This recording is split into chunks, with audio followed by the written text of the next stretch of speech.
Assalamualaikum warahmatullahi wabarakatuh. Waalaikumsalam warahmatullahi wabarakatuh. Bertanya Ustaz, kalau lihat biografi Ustaz, kita agak heran juga. Ustaz kan lulusan Madinah Ustaz. Afwan Ustaz. Ya. Yang kita tahu umumnya lulusan Madinah sama tasawuf tuh versus lah. Ini Masya Allah tabarakallah, luar biasa. Ada lulusan Madinah bisa menjadi pimpinan organisasi tasawuf. Ini mohon pencerahan, mudah-mudahan ada saudara-saudara kita yang lulusan Madinah juga menonton Ustaz, bisa terinspirasi. Mohon maaf atas kurang sopanan ini Ustaz. Assalamualaikum warahmatullahi wabarakatuh. Waalaikumsalam warahmatullahi wabarakatuh. Ya, ini beberapa kali ditanya ke saya. Baik, Bapak Ibu sekalian makan Allah Subhanahu Wa Taala. Memang saya, ya mohon maaf ya, mantan Wahabi. Sebelumnya kita sejak kecil SD sampai masuk SMP itu, karena SMP kita alhamdulillah kebetulan di pesantren itu Kiai Aswaja, tapi sempat kecolongan, memberikan kesempatan salah seorang lulusan Madinah ngajar di situ. Tadinya dibatasin pergerakannya, pokoknya nyampein cuman berkaitan dengan bahasa Arab, ya, baca kitab dan sebagainya. Tapi lama kelamaan karena memang nggak dikontrol, akhirnya dia ngajarin tuh, ya, akidah Wahabi. Alhamdulillah sempat merasakan jadi Wahabi. Cukup lama, dari SMP, SMA sampai kemudian kita kuliah. Kita pernah S1 di salah satu kampus di Makassar yang, ya, kita sebutkan aja Stiba. Ya, itu kampus memang berafiliasi ke Wahabi. Banyak dapat beasiswa dari Timur Tengah, terusus Madinah. Kita lama belajar di situ S1, ya, sambil mengembangkan bahasa Arab. Setelah kita lulus, kita coba-coba ikut beasiswa ke Madinah. Alhamdulillah kita keterima. Nah, sempat bingung dulu masuk di Madinah. Pengen melanjutkan tradisi keilmuan kita waktu di Stiba, karena memang dulu sempat tertarik dengan ilmu hadis, Buya. Pengen masuk jurusan hadis.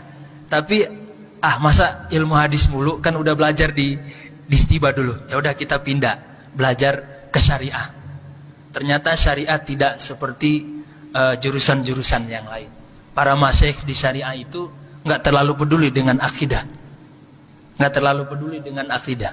Akhirnya apa? Kita belajar di syariah, kaget yang tadinya dulu kita madhabnya madhab tarjih. Pokoknya yang benar ini, yang dirojihkan oleh ustadz-ustadz kita. Kaget diajarkan oleh para masyayikh kita, apalagi kitab dasar, kitab kurikulum kampusnya itu Bidayatul Mujtahid. Itu kitab perbandingan mazhab.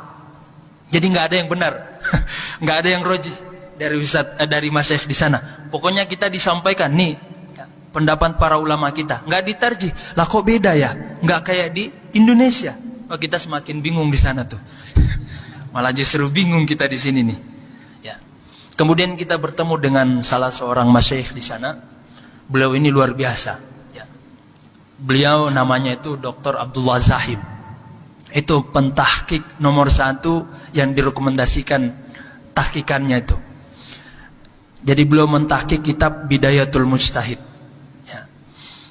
Jadi beliau inilah yang banyak memberikan kita pencerahan tentang mazhab. Ya.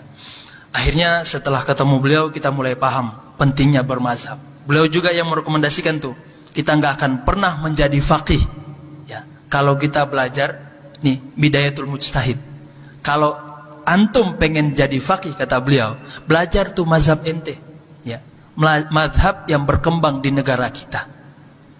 Ente jangan pulang, itu pesan beliau ke kita. Ente jangan pulang-pulang dari sini bawa mazhab sini, ya. Ente pulang ke Indonesia bawa, ajarkan madhab Syafi'i. Lah kita bingung, ini Ustadz Wahabi tapi ngajarin begini. Ngajarin salah nih. Ya, akhirnya di situ kita banyak pencerahan. Sampai kemudian kita juga ketemu dengan salah seorang dosen. Ya, ini nama beliau unik. Ya. Karena klan beliau ini klan yang termasuk kabilah yang jarang di sana. Namanya Syekh Badar Al-Nadir. Nadir itu artinya jarang. Dan memang klan beliau paling sedikit di Saudi. Ini salah satu klan Saudi, ya. Al-Su'ud. Ini Syekh Masya Allah banyak sekali memberikan kita pencerahan. Karena beliau ngajarin kita usul fikih, disitulah kita mulai tercerahkan. Terutama konsep akidah Ahlus Sunnah wal Jamaah. Beliau bukan Wahabi, beliau bukan Taimi, tapi beliau sering memuji Imam Fakhrur Razi, ya.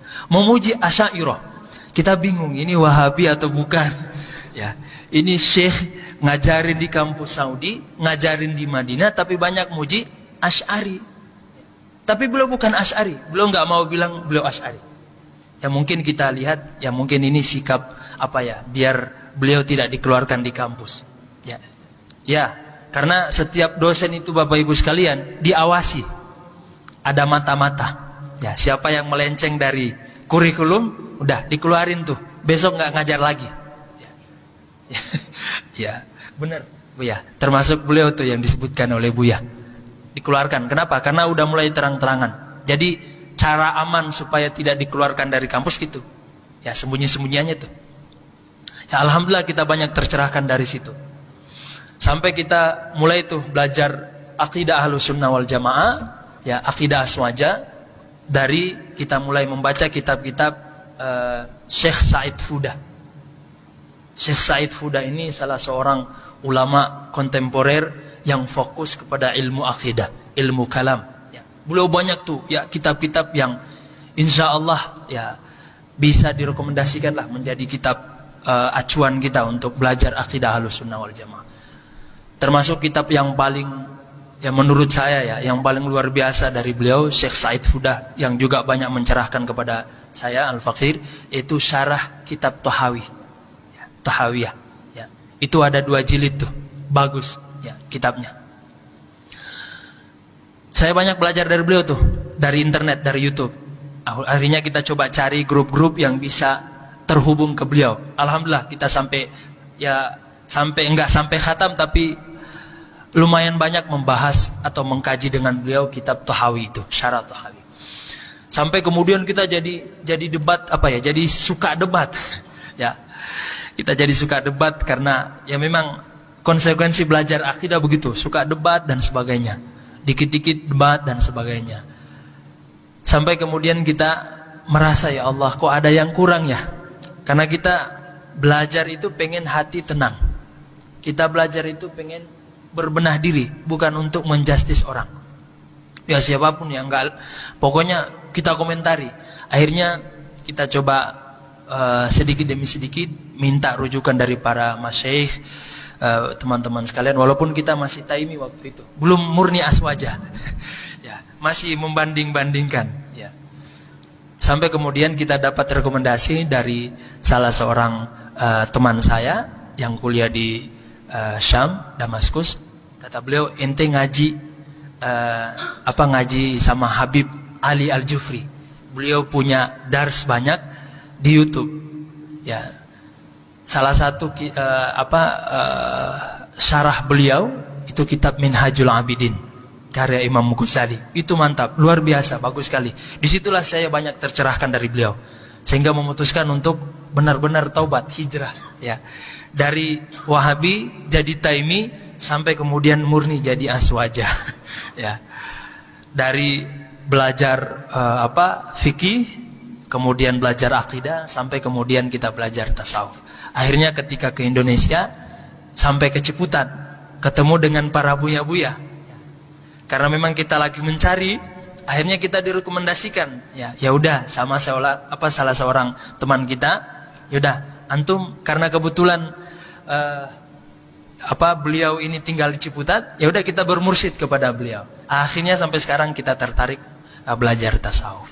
Kemudian setelah itu kita bertemu lagi dengan para masyayikh, para guru-guru, termasuk Kiai Ahmad Marwazi dan juga guru kita yang mengajarkan Thariqah Qadiriyah dan juga Naqsyabandi TKN, yaitu Kiai Ahmad Maryudi. Ya, beliau mursyid di Bogor, mursyid TKN. Ya mungkin begitu sejarah singkat saya sampai tertarik kepada ilmu tasawuf.